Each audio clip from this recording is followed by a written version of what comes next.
예레미야서 36장 우리 1절에서 19절까지만 보도록 하겠습니다.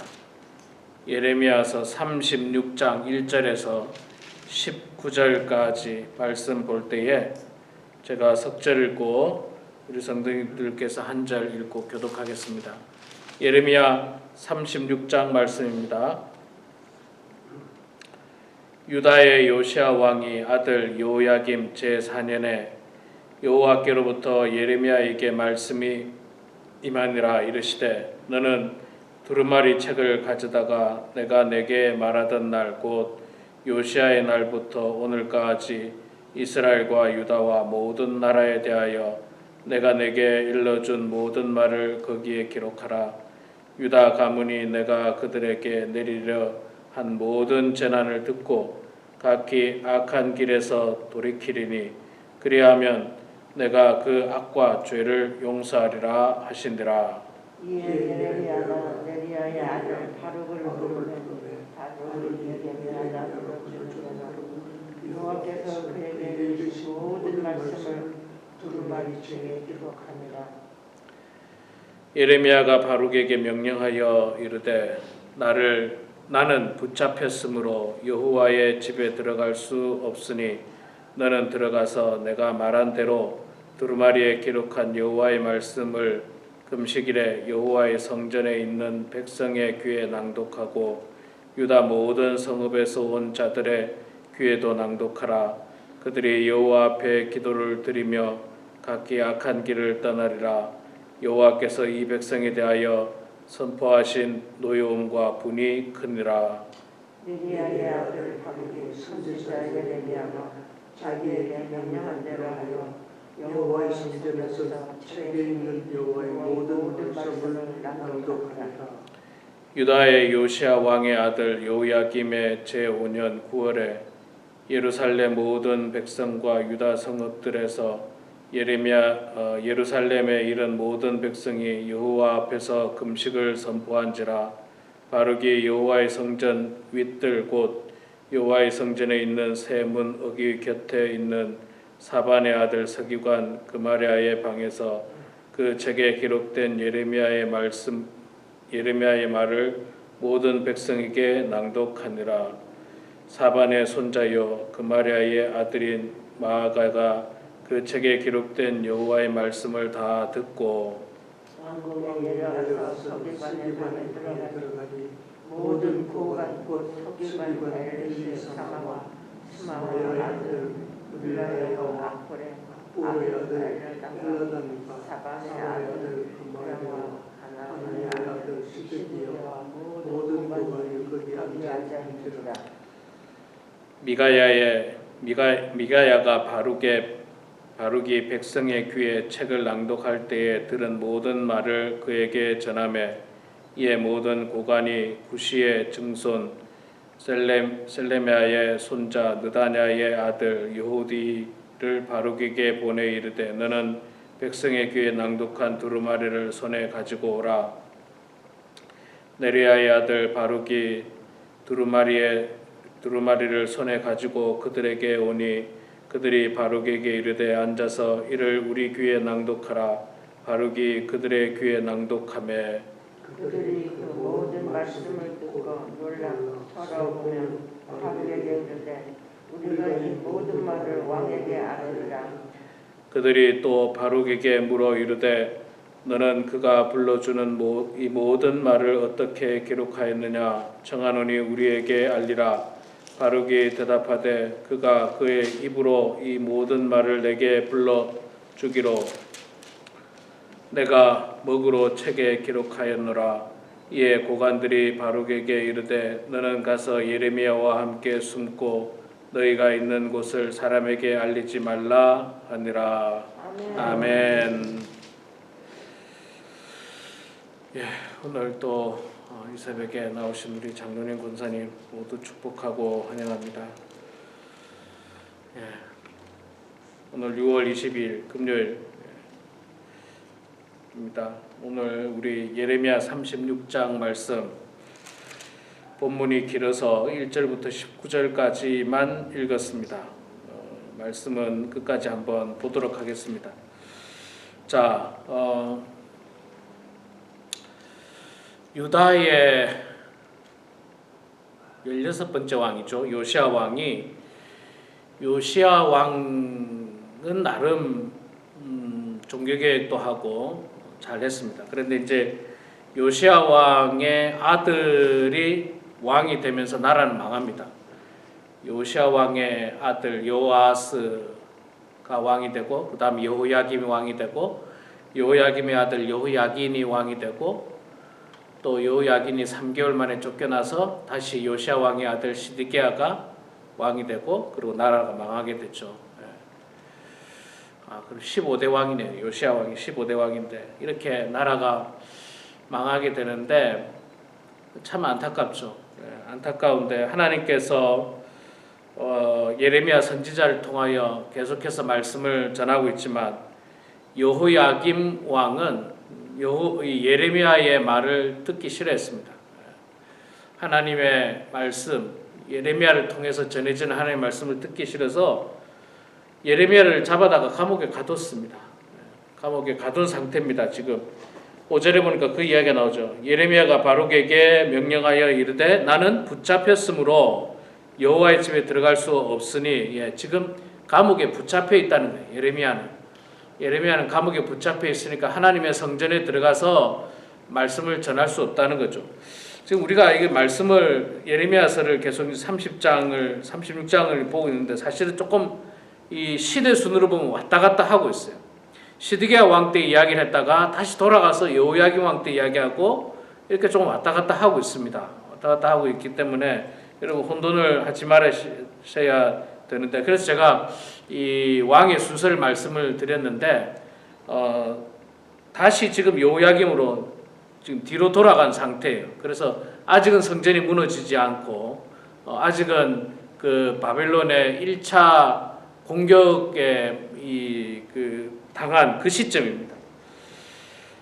자, 예레미야 선지자가 감옥에 붙잡혀 있으니까 하나님 말씀을 백성들에게 전할 수가 없잖아요.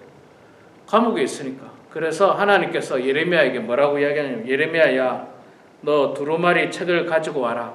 내가 너에게 하는 말을 거기다가 잘 적어서 그 책을 너의 그 바룩 비서거든요. 비서, 예레미야의 비서인데 바룩에게 그 두루마리 책을 전달해서 바룩이 그 책을 나가서 하나님의 성전에서 읽어줘라.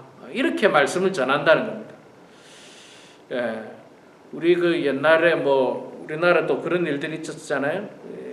독립투사라든지 또 민주투사라든지 이런 사람들이 감옥에 갇히면 그 사람들이 연설을 할 수가 없지 않습니까? 그 연설을 감옥에서 쓰면 그 연설을 이제 그 비서나 다른 사람이 가지고 가서 대중들에게 그 연설문을 대신 낭독하는 그런 일을 지금 하고 있는 겁니다. 그런 일을 하면서까지 하나님께서는 이스라엘 백성들이 정신 차리기를 바라셨죠.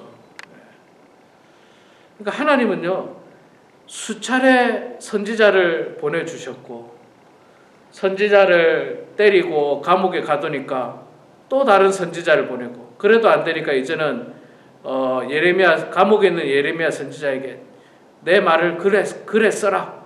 글로 써라. 글로 써서 그 글을 다른 사람이 또 낭독을 할 수 있도록 그렇게 하라. 그렇게 명령을 합니다. 자, 그래서 이 바룩이라고 하는 사람이 하나님의 성전에서 여호와의 말씀을 낭독합니다. 자, 우리가 19절까지 읽었는데, 낭독했는데 그 결과, 낭독하기 전에 이제 성전에서 낭독할 때에 이 모든 백성이 들은 게 아니라 처음에 들을 때는 주로 이 종교 지도자들 혹은 관리들입니다. 그러니까 공무원들, 관리들, 종교 지도자들, 높은 사람들이에요. 높은 사람들에게 들려줬는데, 감사하게도 16절에 보니까 그들이 이 모든 말씀을 듣고 놀라 서로 보며 바룩에게 이르되 우리가 이 모든 말을 왕에게 아뢰리라. 우리가 이 말씀을 왕에게 아뢰게. 이 말씀은 뭐냐면 나라가 망한다는 말이거든요. 나라가 망하니까, 나라가 망할 수 있으니까 빨리 왕한테 가서 말해야 될 거 아닙니까? 우리나라가 망하게 되니까 빨리 준비를 해야 됩니다라든지 뭐가 대책을 세워야 되기 때문에 이 사람들은 그래도 이 바룩의 말을 듣고 왕에게 고하겠다라고 긍정적으로 받아들인 거예요. 긍정적으로. 여기까지는 감사합니다. 자, 근데 이제 우리가 20절부터는 안 읽었습니다. 이 본문이 길어서 안 읽었는데 왕에게 그걸 가져갔는데 이 여호야김 왕이 그걸 어떻게 하냐면 불태워 버립니다. 그 하나님의 말씀인 두루마리를 갖다가 불태워 버리고 그냥 그 말을 묵살해 버리는 거예요. 여호야김 왕이. 그러니까 또 기회를 놓치는 거죠. 나라가 망하지 않을 수 있는 기회를 또 놓치는 겁니다. 그러니까 참 안타까운 일이죠. 안타까운 일입니다. 하나님의 말씀을 잘 들어야 돼요. 잘 들어야 됩니다. 그것이 좀 불편한 말씀이라도 잘 들어야 돼요. 야, 네가 이렇게 하면 망한다. 사실 불편한 말씀이죠. 내가 왕인데, 내가 지금 왕으로 유다를 다스리고 있는데 망한다는 말이 누가 좋겠습니까? 좋지 않아도 그 말을 잘 듣고 그러면 어떻게 하면 안 망할 수 있는지를 묻는다든지 어떤 그 방법을 통해서 나라가 망하지 않도록 노력해야 되는 것이 왕의 사명입니다. 왕의 사명인데 여호야김 왕이 그 하나님 말씀을 듣고 그 두루마리채 가져오라 해가지고 불태워 없애버립니다. 불태워 없애버릴 뿐만 아니라 그 말을 전달했던 바룩도 잡아다가 역시 감옥에 가둬버립니다. 참 안타깝죠. 참 안타깝습니다. 기회가 왔는데 나라를 구원할 수 있는 기회가 왔는데 그 기회를 놓친 거예요. 자, 그런데 또 재미난 사실은 이제 그렇게 됐는데 27절에 보면요. 또 무슨 일이 있느냐면 왕이 두루마리와 바룩이 예레미야의 입을 통해 기록한 말씀을 불사른 후에 하나님께서 뭐 했냐면 여호와의 말씀이 예레미야에게 임하니라 이르시되 너는 다시 다른 두루마리를 가지고 유다의 여호야김 왕이 불사른 첫 두루마리의 모든 말을 기록하고 또 유다의 여호야김에게 대하여 이와 같이 말하기를 뭐 하고 있습니까? 하나님께서 여호야김 왕이 불살라 없애버렸는데 하나님께서는 예레미야에게 또 쓰라는 거예요. 또 써라. 또 써서 또 선포해라. 또 말씀을 전해라. 하나님의 이 끈질긴 사랑이에요. 끈질긴 사랑. 놓칠 수 없는 끈질긴 사랑이에요. 여러분 제가 늘 그 예를 들지 않습니까? 부모가 자식에 대해서 있잖아요. 놓칠 수 없는 자식이잖아요. 아무리 자식이 망나니처럼 나쁜 행동을 해도 부모는 자식을 포기를 못해요. 무슨 일이 있어도 포기를 못합니다. 설령 자식이 범죄를 저질러서 감옥에 갇혔어도 자식에 대한 사랑을 놓지를 못합니다. 하나님의 마음이 지금 이래요. 하나님의 마음이 지금 이렇습니다. 유다 백성들을 향한 하나님의 마음이에요. 이건 그냥 배은망덕한 놈하고 그냥 딱 끊어버리고 여기서 그냥 더 이상 너희들은 구제불능이구나. 나라를 망하게 하고 끝내버릴 수도 있었는데도 불구하고 하나님께서는요. 끝까지 선지자를 계속 보내고 예레미야 선지자를 통해서 말씀을 전하고 감옥에 가두니까 두루마리 글을 써서 또 선포하게 하고 그 두루마리를 불에 태우니까 또 쓰라고 해서 또 선포하게 하고 계속해서 반복해서 하나님께서 이스라엘 백성들을 구원하시기 위하여 최선을 다하시고 있는 하나님의 모습을 발견하게 됩니다. 이게 우리 부모들의 마음이고 하나님의 마음이에요. 어찌 부모가 자식을 포기할 수 있겠습니까? 포기 못하죠. 끝까지 붙을 것입니다. 물론 이 기회가 있잖아요. 영원하지는 않습니다.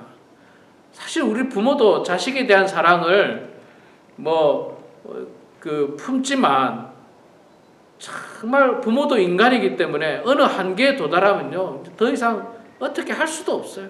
자식이 이제 커지죠. 머리가 커지죠. 자기 생각이 있죠. 이제는 훈계할 나이가 안 될 수가 있잖아요. 나이가 이제 자식의 나이가 점점 많아져서 그때는 어쩔 수가 없어요. 하나님께서도 이렇게 이스라엘 백성들을 구원하시기 위해서 애썼지만 이것도 기회를 줬을 때 그 기회를 잡아야 되는데 이스라엘은 그 기회를 잡지 않습니다. 그리고 하나님의 심판의 시간은 점점 다가오고 있는 거예요. 그리고 우리가 아는 것처럼 결국 유다 백성들은 하나님의 말씀을 불순종하고 거역하고 그 구원하시려는 하나님의 마지막 손길마저도 뿌리침으로 말미암아 나라가 멸망하게 되는 비참한 결과를 맞이하게 됩니다. 우리 사랑하는 성도 여러분, 하나님께서는 우리를 사랑하십니다. 지금 이 배은망덕한 이스라엘 백성들을 끝까지 붙드시는 것을 통해서도 우리가 알 수 있는 것이 하나님은 우리를 사랑하세요. 우리가 아플 때도 우리를 사랑하시고 우리가 심지어는 하나님을 거역하고 도망갈 때도 하나님 우리 사랑하십니다. 그래도 돌아오기를 원하고 계시는 겁니다. 그 하나님의 사랑을 여러분 기억하시고 깨달으면서 날마다 기도하면서 하나님과 동행하고 또 하나님 말씀에 순종함으로 말미암아 심판이 아니라 축복을 받는 그런 우리 모두가 되길 주의 이름으로 축원합니다. 기도하겠습니다. 사랑의 아버지 하나님, 은혜를 감사합니다. 하나님께서 이스라엘 백성들을 얼마나 사랑하셨는지를 오늘 본문 말씀을 통해서 다시 한번 깨닫게 됩니다. 선지자가 감옥에 갇혔을 때 편지를 통하여 백성들에게 말씀을 증거하기를 원하셨고 왕에게 말씀을 증거하기를 원하셨던 하나님, 그것을 왕이 불태워 버렸지만 그러나 또다시 그 편지를 쓰게 함으로 말미암아 끝까지 이스라엘 백성들이 회개하고 하나님 앞으로 돌아오기를 간절히 바라는 그 하나님의 귀하고 귀한 마음을 이스라엘 백성들은 알지 못하였고 그것을 외면하였고 그것을 버리는 안타까운 결과로 말미암아 나라가 망하게 되는 모습을 저희들은 말씀을 통해서 보았습니다. 하나님 아버지, 하나님의 사랑을 저희들 기억하게 하여 주시옵소서. 젊었을 때도 하나님께서 우리를 사랑하셨고 나이가 들었을 때 우리의 육신의 몸이 건강하지 못할 때에도 하나님은 여전히 우리를 사랑하신다는 그 놀라운 사실, 감기 가운데서도 또 밤잠을 설치는 가운데서도 하나님께서는 우리와 함께 하신다는 그 사실을 우리가 결코 잊지 않도록 도와주시고 늘 하나님 앞에 기도하면서 우리의 연약함을 고백하고 하나님께 도움을 간구하는 주의 백성들 다 되게 하여 주시옵소서. 아버지 하나님, 이제 연세가 많으셔서 때로는 삶의 소망을 잃고 우울하고 낙심된 나날을 보내는 성도들이 있습니까? 하나님, 그들 마음 가운데 주님 찾아가 주셔서 우울하고 낙심된 마음이 아니라 천국을 꿈꾸고 소망하면서 날마다 기쁘고 행복하고 즐거운 나날들 될 수 있도록 도와주시고 크지는 않겠지만 작은 사명이라도 하나님께서 우리들에게 주신 그 사명을 이 땅에서 잘 실천하고 순종하며 하루하루 살아가는 주의 성도들 다 되게 하여 주시옵소서. 하나님, 우리 보면 하나님교회를 주님 축복하여 주시고 우리 교회가 하나님 정말 교회로서의 사명을 잘 감당할 수 있도록 도와주시고 우리 사랑하는 모든 성도들이 마지막까지 신앙생활 열심히 하는 그런 주의 몸된 교회가 되게 하여 주시옵소서. 7월 11일부터 13일까지 여름 성경학교를 합니다. 하나님 은혜 가운데 잘 준비되게 하여 주시고 우리 사랑하는 성도님들 많이 참석해서 축복된 시간 되게 하시고 하나님 말씀으로 통하여 성장하는 시간 되게 하여 주시고 은혜 충만한 시간들 다 될 수 있도록 우리 하나님 아버지 붙들어 주시옵소서. 아버지 하나님, 오늘도 이 시간 가정에서 또 교회당에서 주님 앞에 기도합니다. 하나님, 우리의 기도를 들어주시고 주님 응답하여 주시옵소서. 세상 사람들에게 말할 수 없는 어려운 문제들, 세상적인 방법으로 해결할 수 없는 어려운 문제들을 주님 앞에 기도합니다. 우리의 기도를 들어주시고 응답해 주셔서 하나님의 때에 하나님의 뜻 가운데 모든 일들이 형통하게 이루어지게 하여 주시옵소서. 감사드리며 예수님의 이름으로 기도드리옵나이다. 아멘.